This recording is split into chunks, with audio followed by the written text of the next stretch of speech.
All right, Warriors, it's Dominick Izzo out here at the Izzo Warrior Academy in Schaumburg. I hope you're enjoying the Wooden Dummy series. The last couple of videos that I've done, or actually the majority of the videos I've ever done on Wing Chun, always involves a partner. If it's not a form, it's always, a common martial art video like everybody else does, where a guy stands there and he'll take a choreographed punch and he says, okay, well, if I'm in this position or if I'm in that position, and then, we go from there. We show you what our art would dictate in that fashion. There's nothing wrong with that. It's always good and it's always fun. But what that leaves is, it leaves a bad taste in the viewer's mouth of, hey, this is choreographed. How does this work in real life? And over the years, it's always been, hey, why aren't you sparring? Why aren't you sparring? Why aren't you sparring? And no matter how many people I bring on the channel, wrestlers, other Wing Chun people, JKD people, giants who have skill sets in other martial arts, no matter how many times I get popped in the face, for the viewer, everyone winds up wondering, I can't see your Wing Chun. That's not Wing Chun. The beauty about Wing Chun is keeping in mind it's a conceptual martial art.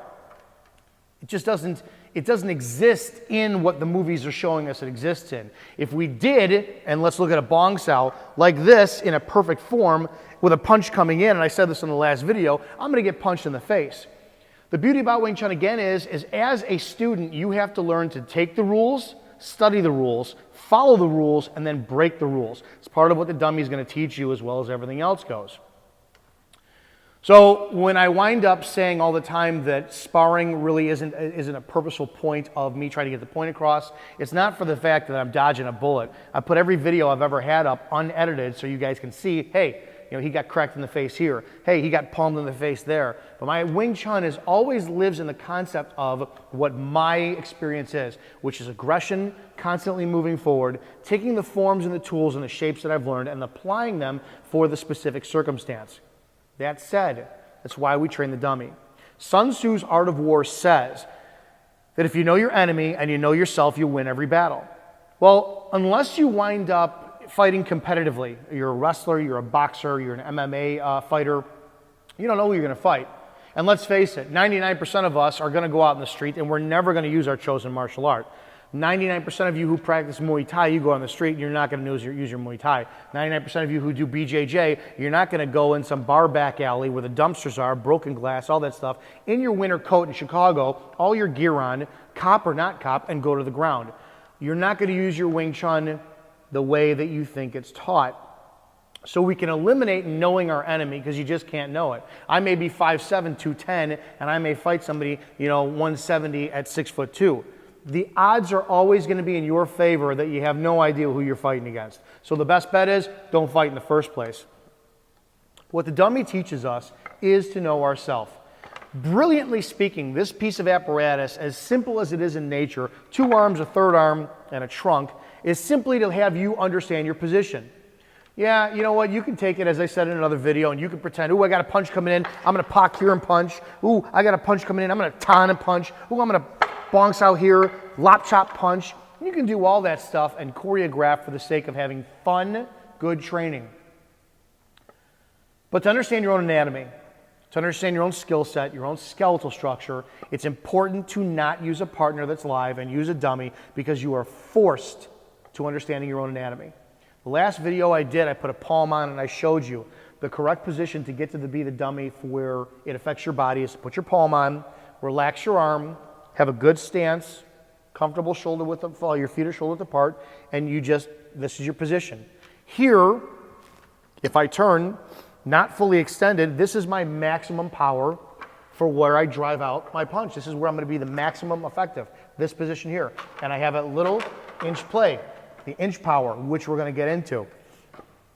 When you're learning any of your tools in the dummy, tan sao, bong sao, gan sao, tan sao, pak sao, jut sao, fak sao, all of these movements are within that space that you learn to be acceptable as your balance. So the dummy automatically teaches you, she's, and if I'm going to fight, I have to be as best as I can in this position. The dummy isn't going to say take a step back and lean into a punch. The dummy isn't going to be like, oh, you're here. I'm going to lean. I got to get my power out as best I can here. But we all know that in fighting, dynamic situations occur. All right? So keep these things in mind when you're doing the dummy. You bought a dummy. You want to whack the shit out of it. You want to go at it. position yourself first. Do the skills that you learned. You learned a gansao. You learned, a gansao. You learned a bong. You learned to come to the other side and faksao. You learned a paksao.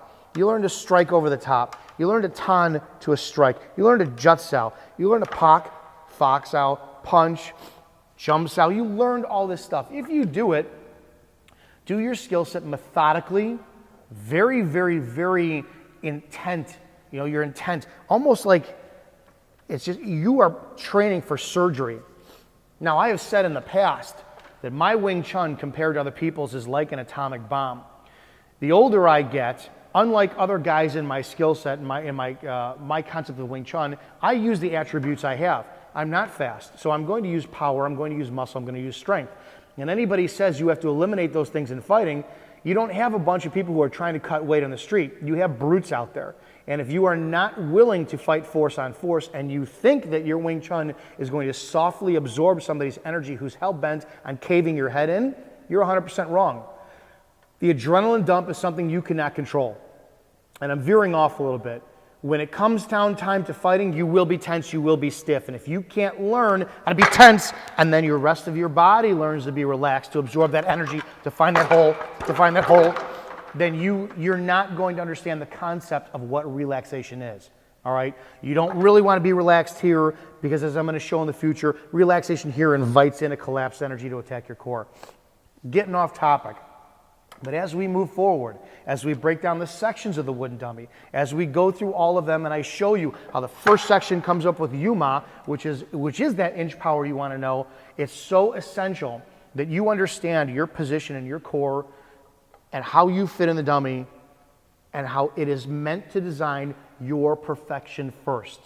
Study yourself, apply it to the dummy as you go, and everything's going to open up. All the doors are going to open up. Like this video, share it, subscribe to the channel if you're new, comment at the bottom about what your opinions are, where you want to see us going, and I'll see you guys in the next video.